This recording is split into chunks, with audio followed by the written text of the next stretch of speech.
Hey everybody, I'm Michael Barbie. I am from San Diego, California, and I'm going to be doing my 5 to 7 minute video on the movie Equilibrium, starring Christian Bale, Tate Diggs, Sean Bean, and Emily Blunt. Now, this is one of my favorite movies of all time, and I'm hoping that I can do it justice here while I'm doing this. So, a little backstory on this film first, a little synopsis, I guess. We'll get you kind of caught up in case you haven't seen it. The film takes place in the distant future. Well, I guess not so distant. 2072, right after World War III, and the survivors of World War III are the pretty much the populace of the world now. Um, naturally, through government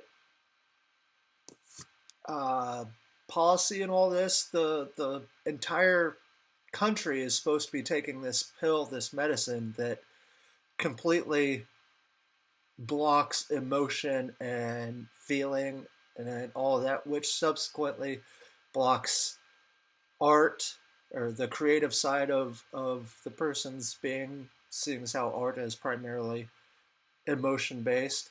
And people who stop taking their pills and all this and actually start feeling and creating and enjoying everything are hunted down. Books and paintings are burned so no one can, like, Fahrenheit 451, if you will. And well, throughout this movie, Christian Bale and Sean Bean's characters hunt down these people who stop taking their medicine to put an end to them and keep the peace and make sure everybody's still pacified as per the government's uh, agenda. Halfway through the movie, Christian Bale starts his little descent into feeling or ascension, if you will. He stops taking his medicine and he starts fighting against the government that he was once an enforcer for. So, it's a little backstory on that one. Then, so what we're going off of, we have directing, cinematography, editing, and sound design. So we're just going to start at the top of the list and work our way down. The directing, and this is film critique, so it's going to be a lot of my own opinions on how all this is done. So bear with me. Let's see if we can do this without you wanting to put a bullet through the screen where my face is at.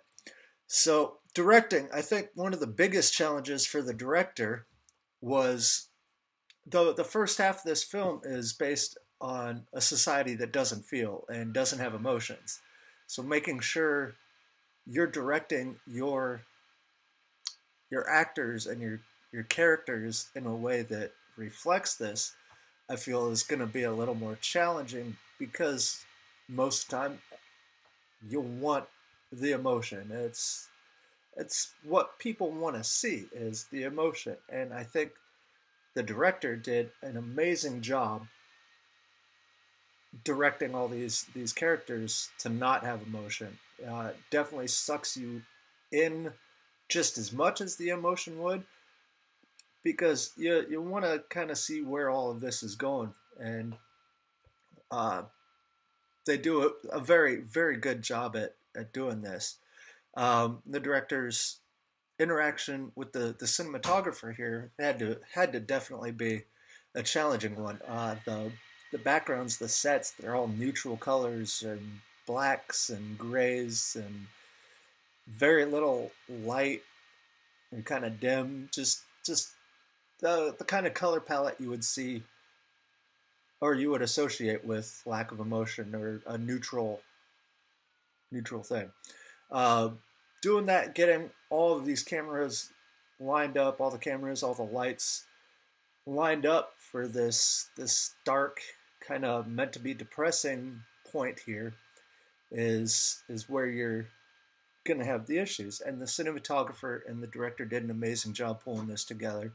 Um, throughout throughout this universe, there's martial arts that is studied and used by some of the main characters.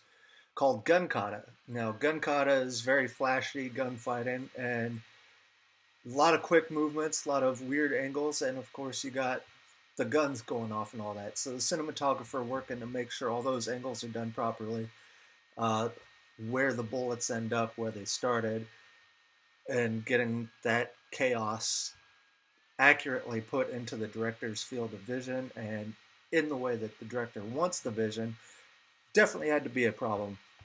So, so as far as the editing is on point. It's nothing over the top or new. It's the continuity editing. It's point A to point B. I think the biggest challenge the editor had was some of the quick motions during some of the gunfights and the fight scenes. Those tend to be his biggest challenge. I think the person who had the biggest challenge, the absolute greatest challenge on this film, was the sound design team, the sound editor, and all that. There's a lot of gunfire. There's a lot of loud noises going on, and matching them up perfectly to the guns and the sources was done fantastically. The music was absolutely on par. A lot of dark tones and everything. Because again, these people don't have emotions, and then suddenly the uprising, the change at the end of the movie, it just it's perfect setup. So that's my quick little synopsis and critique. I got all of my photos and a lot of my information off of imdb.com. And, well, I definitely suggest checking out this movie. I hope it's something you enjoy as much as I did. And I hope this steers you one direction or the other. Have a great afternoon. Michael Barbie signing off.